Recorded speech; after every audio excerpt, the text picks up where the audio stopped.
সিলেট কি ঘুরতে যাচ্ছেন?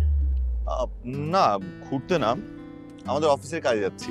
আব্বু পাঠালো। বাবা, আপনি তো খুব কাজের। আর আপনি? আমার কাজিন আরিনাপুর বিয়ে না ঠিক, এখন আঁকতে হবে। আর ডিসেম্বরে খুব বড় করে ধুমধাম করে বিয়ে হবে। আর আমি তো এই জন্য খুব এক্সাইটেড। ও, আপনার কাজিনের বিয়ে? আমি তো ভেবেছিলাম আপনার বিয়ে। এক্সকিউজ মি, আপনি কি আমার ফোনে সব কথা শুনে ফেলেছেন? That's not fair. I am sorry, শুধু আমি একা না, পুরো বাসের সবাই শুনেছে। আর আপনি যেভাবে বলেছেন তাতে আসলে আমাদের কান বন্ধ করে রাখলেও কোনো লাভ হতো না। বাদ দিন, বলুন আপনার বিয়ে কবে? আমি বিয়ে করব না। কেন? জানি না। কি অদ্ভুত, মানে একটা মানুষ বিয়ে করবে না এবং তার কারণও জানে না। প্রেমে ছ্যাঁকা খেয়েছেন নাকি? আচ্ছা, ওই লোকটা এভাবে হাসছে কেন? ওনার মনে হয় পেটে কৃমি হয়েছে।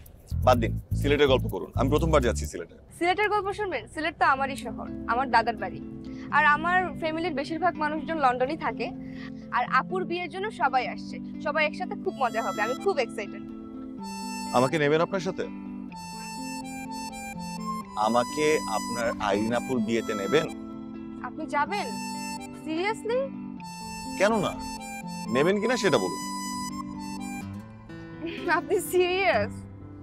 I am damn serious. সম্মানিত যাত্রীবৃন্দ, আমরা কিছুক্ষণের মধ্যেই আমাদের যাত্রা বিরতিতে যাব। আর এই যাত্রা বিরতির নির্ধারিত সময় হচ্ছে 20 মিনিট, এবং এই 20 মিনিটের মধ্যে আপনারা আপনাদের প্রয়োজনীয় সকল কাজ সেরে আবার বাসে ফিরে নিজেদের সিটে বসবেন। ধন্যবাদ সবাই।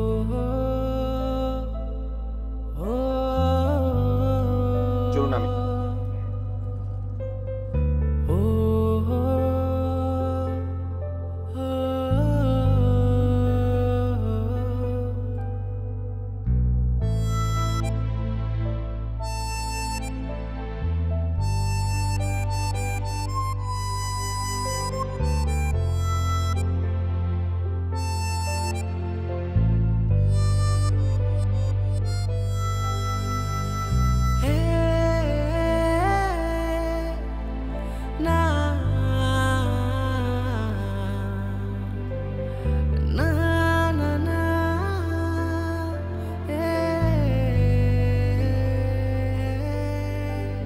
যাত্রা বিরতি হলো, খেতে বসছি।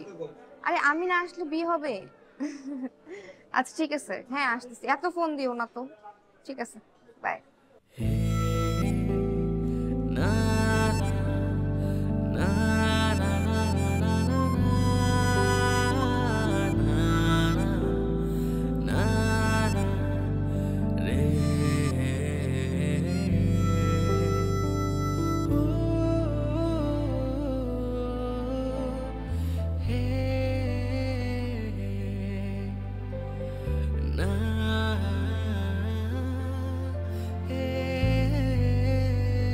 আড়াইশোটিরও বেশি ডিজাইন অপশন নিয়ে ওয়ালটন স্মার্ট ফ্রিজ, বোঝে আপনার প্রয়োজন।